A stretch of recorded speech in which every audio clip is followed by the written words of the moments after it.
ಎಣ್ಣೆ ಹಾಕಿದ್ದೀನಿ 2 ಸ್ಪೂನು, ಕಾದಿದೆ. ಈಗ ಸಾಸಿವೆ, ಕಡಲೆಬೇಳೆ, ಉದ್ದಿನಬೇಳೆ, ಹಸಿಮೆಣಸಿನ್ಕಾಯಿ, ಕರಿಬೇವಿನ ಸೊಪ್ಪು ಎಲ್ಲ ಹಾಕಿ ಕಾಯಿ ಸಾಸಿವೆ ಚಟಪಟ ಅಂದ ತಕ್ಷಣ ಕಡಲೆಬೇಳೆ ಉದ್ದಿನಬೇಳೆ ಬ್ರೌನ್ ಆಗುತ್ತೆ.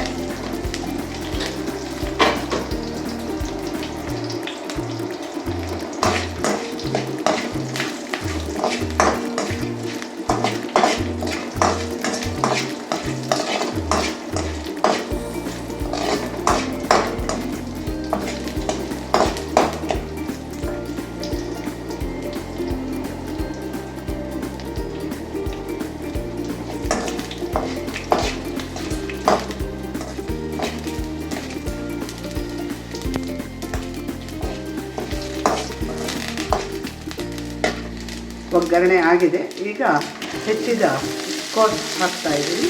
ಅದನ್ನು 2 ಸಲ ಹೀಗೆ ಮೇಲೆ ಕೆಳಗೆ ಮಾಡಿ ಮುಗಿಸ್ಬಿಟ್ಟು ಸ್ವಲ್ಪ ನೀರು ತುಂಬಿಸಿ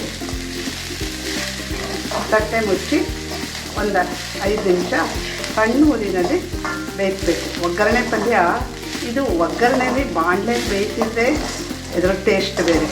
ಕುಕ್ಕರಲ್ಲಿ ಬೇಯಿಸಿಬಿಟ್ಟು ಒಗ್ಗರಣೆ ಹಾಕಿದರೆ ಚೆನ್ನಾಗಿರಲ್ಲ ಅದು. ನೋಡಿ, ಇದು ಕಲರ್ ಎಷ್ಟು ಚೆನ್ನಾಗಿರುತ್ತೆ. ಈಗ ಇದಕ್ಕೆ ಒಂದು ಅರ್ಧ ಲೋಟ ನೀರು, ಅದು ಕೆಟ್ಲಲ್ಲಿ ಬಿಸಿ ಮಾಡ್ಕೊಂಡಿದ್ದೆ, ಅದನ್ನು ಹಾಕ್ತಾಯಿದ್ದೀನಿ ಅಷ್ಟೇ.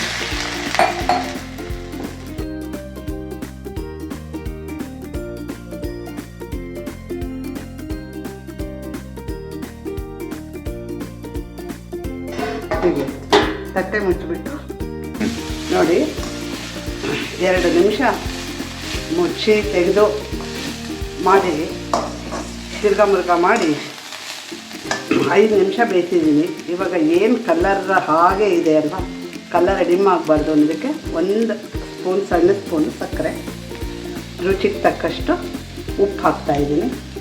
ಆಮೇಲೆ ತೆಂಗಿನಕಾಯಿ ತುರಿ ಹಾಕ್ತಾಯಿದ್ದೀನಿ ಮತ್ತು ಕೊತ್ತಂಬರಿ ಸೊಪ್ಪು ಹಾಕ್ತಾಯಿದ್ದೀನಿ.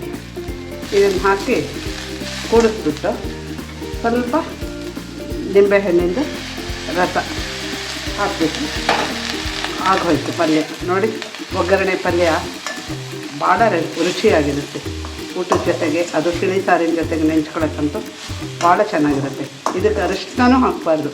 ಈ ಕೋಸಿನ ಕಲ್ಲರೇ ಒಳ್ಳೆ ಫ್ಲೇವರಾಗಿ ಚೆನ್ನಾಗಿರುತ್ತೆ. ಕೋಸಿನ ಪಲ್ಯ